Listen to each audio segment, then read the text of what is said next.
So everyone is a content creator nowadays, but nobody is real. I know this topic might ruffle some feathers, people might feel some kind of way, but I feel like this is the elephant in the room that nobody is really talking about that we should be talking about. In hindsight, I realized that the beauty of being a millennial is that we grew up on the internet when we were in our teenage years or preteen years, but we knew what life was like outside of the internet. Therefore, we were able to introduce it into our lives, but we still had balance. So when you think about what Instagram used to be like, taking random selfies, you don't have to think about putting a full beat or a full face of makeup on. You could post pictures of your food. You didn't have to think about how you're gonna edit your photos so that you have this aesthetic. It wasn't about posting content at a certain time of day, a certain number of times a week to get pushed through the algorithm. It was just more organic. It was more authentic. It was more free. It was more happy. Nowadays, we live in a society where it's all about shock value. Our attention spans are shot because we're so used to scrolling through things on social media. People don't really read anymore. So you have to figure out how to trigger people in as little amount of time as possible so that your content reaches people in the algorithm. Now we have people who are on podcasts who are spewing conversations filled with toxicity that make people triggered. And for some reason, we like to be triggered. Even though we say that we don't, we do, right? When you start talking about things like resolving problems, unity between men and women, speaking out against gender wars, that's when you notice that interest kind of dwindles. My lowest views are on my videos where I was talking about overcoming victim mentality, healing from traumas, taking accountability for your actions, and growing as a person. Those don't gauge interest. But when I start talking about modern women, black men, black women dynamics, anything that continues friction, that's when I get pushed through the algorithm. And full moment of transparency, I'm not gonna lie, I played into that a little bit, just being completely real. I don't think that some of my videos would have gone as far as they did, or that I would have even reached 25K, which I know for some people is small, but I'm proud of my community. I don't think that I would have reached 25,000 subscribers if I didn't have clips that trigger people. Granted, if you watch my full videos, then you'll see that I try to take more of a balanced approach. Even if you don't agree with me all the time, I think, or at least I hope, that you guys understand that I don't come from a place of ill intent. Like, I'm not logging online just to piss people off and just thinking about the financial aspect of it. I'm actually thinking about the impact that what I'm saying will have on other people,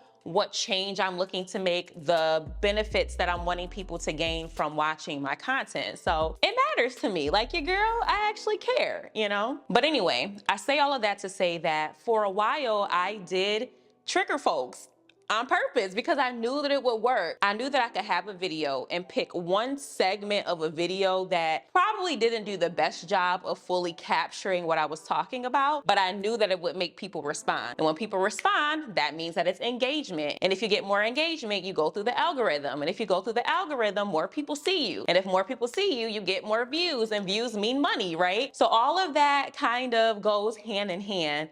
And I did. You know, I will be completely honest, I played into that. And then I realized that it was very tiring. I still try to respond to the bulk of my comments, but at one point, if you've been watching my channel for a while, you know, I was responding to every single comment. Every single comment that people left, I would acknowledge it. And I got tired of waking up and just seeing negativity, people saying crazy things, all of these stereotypes being regurgitated. I was super tired of it. And I was just like, listen, I'm bowing out of this. The whole gender war, men hate women, women hate men, you guys suck, but I don't suck, but I still date y'all and think y'all suck.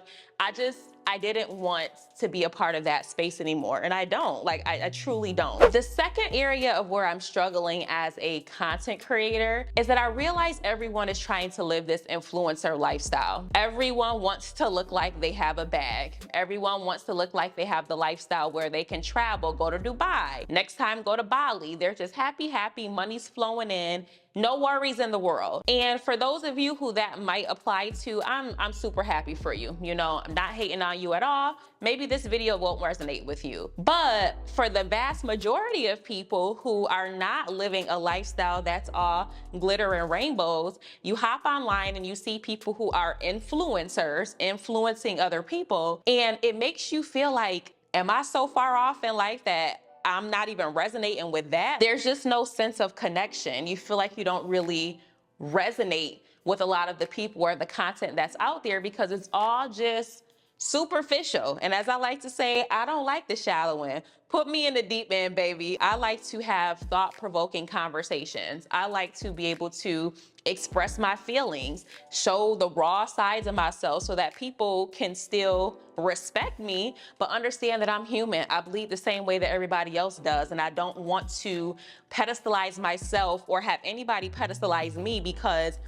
I'm just a person who is expressing my thoughts and my feelings because I am trying to have the courage to do so. And I think most people are capable of doing that if we just embrace authenticity in our society, but we're not there yet. I remember one time I went to a networking event and I was talking to this guy who is pretty prominent in the industry, like knows a lot of people, mix and mingles with celebrities, you know, that type of vibe. And I was telling him about what I do on my platform, and he was like, oh, you know, I totally respect you doing that, but I can never do it because once people see that you're not perfect or they see that you have struggles, they stop looking up to you. The sad thing about that statement is that there's a lot of truth to that. Once you begin to show people that you have hardships, it's kind of like, people get weird. They don't know how to react to it because our brains are so warped where we're not used to seeing that anymore. It's giving generic, okay? It's giving generic, and I don't like that at all. And what's even more twisted about all of this is that as we see this increased usage of social media, we're also seeing an increase in mental health struggles, right? People are depressed. People are wanting to unalive themselves because they're not satisfied with their authentic lives. It kind of reminds me of that episode of Black Mirror where people lived in like a virtual reality and they kind of lived like the Sims in real life, where they had to increase their popularity and their social status in this virtual reality. And the points that they made in the virtual reality translated to real life. So there were certain spaces that people would only be able to go to if they had a certain number of points or a certain level of social status in virtual reality. Black Mirror, first of all, I think a lot of the stuff on Black Mirror, we're gonna start to see it in real life. But when you think about it, it's real. People are creating these personas online. They're gaining this clout from who they present themselves to be on social media. And let's be real, okay? A lot of what you're seeing on social media is not how people are in real life. It's just a lot of smoke and mirrors, okay? Smoke and mirrors, Black Mirror land, for real. But yes, people are creating these personas online. They're gaining social status. That status is allowing them to go to certain events in real life, to access certain products, certain services in real life, right? So I say all of this to say that I struggle with being a content creator because I don't want to do that. I don't want to go through this lifetime and people see me all the time, but they never got a chance to really get to know me. To me, it's a very lonely feeling when people can come up to you in real life, or you can be surrounded with tons and tons of people and no one really knows who you are on a genuine level. You know what I'm saying? Like, no one really got to know who you were. And so when we think about legacies and what carries on when we pass on, people are not gonna know your true identity. At some points, I'm not gonna lie, I've thought about quitting YouTube. When I'm going through things and I'm trying to figure things out within myself and just life and adulting, I don't want to entertain lower level, low vibrational conversations about single moms and modern women and you're a whore this and body counts that. Like, I just don't want to do that. It's real stuff in the world for us to talk about. It doesn't give me a sense of fulfillment. And then I'm seeing people outpace me who are taking that pathway, who are taking that route of, okay, I gotta trigger people. Even though this is stuff that I might not even believe in or things that I don't truly care about, I have to do that to grow in subscribers, to collect a check from social media. I acknowledge that that might be why my channel isn't flourishing as much as I would like it to be while I'm in this discussion-based space. I really don't know what I'm gonna do with my YouTube channel. Like, I really don't. I think I'm just gonna really post a series of videos where I just talk about real life stuff with y'all. Like, I just share with you guys the struggles that I had in Atlanta and why I moved. And it's like, I appreciate the fact that you guys appreciated those conversations. And the fact that I had a lot of people commenting or sending me DMs like, oh my God, you explained everything that I was feeling, everything that I went through. Thank you for talking about this. And I got those responses from people who I wouldn't even think were going through things like that. It lets me know that someone should be on the front lines encouraging people to have more of those transparent conversations. As much as we believe in individuality and we think that we're so different from other people, 9 times out of 10, a situation that you're going through, someone else in the world is going through it, or they have gone through it, or they've gone through something similar enough where they can resonate with you. And if you guys communicate with each other, y'all might be able to vibe and help one another out.